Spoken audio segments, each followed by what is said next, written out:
Ok, shalom tout le monde, bonjour et bienvenue sur Comprendre Chrétienté. J'espère que vous allez bien. Moi je vais bien par la grâce du Seigneur. Nous poursuivons avec le thème du mois de mai, les dons de Christ. Oh mon Dieu, tu m'as fait tant de... Comme nous avons vu dans notre vidéo précédente, le don peut être quelque chose dont Dieu te donne, il t'attribue de façon gratuite.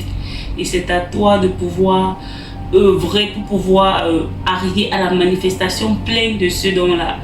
Mais j'aimerais nous interpeller sur quelque chose d'assez particulier, d'assez pertinent, sur le fait que tu aies des dons de Christ, le fait que tu peux même manifester les dons de l'Esprit, cela ne te garantit pas le salut pour toi qui es enfant de Dieu. Tu ne vas pas avoir les dons de Christ et puis bon, tu t'enorgueilles avec ça, tu deviens orgueilleux parce que tu as le don de guérison par exemple.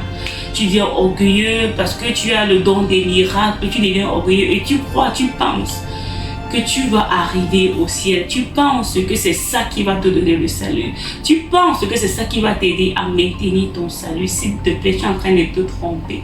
S'il y a quelque chose qui va te maintenir sur la voie de Dieu, c'est la vie de sainteté. S'il y a quelque chose qui va toujours te garantir le salut, c'est le fait que tu marches selon la volonté parfaite de Dieu. S'il y a quelque chose qui va toujours te garantir le salut, c'est le fait que tu marches toujours en obéissance à la voix de Dieu. S'il y a quelque chose qui doit toujours te garantir le salut, ce n'est pas tes dons, mais c'est le fait que tu es soumis à la parole de Dieu.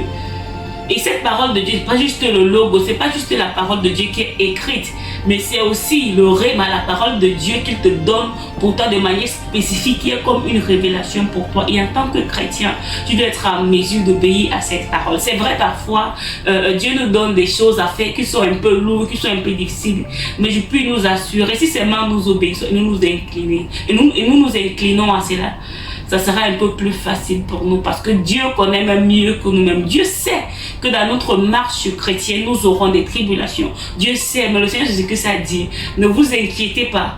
Moi, j'ai vaincu le monde. Certainement, les tribulations vont venir et tout ça.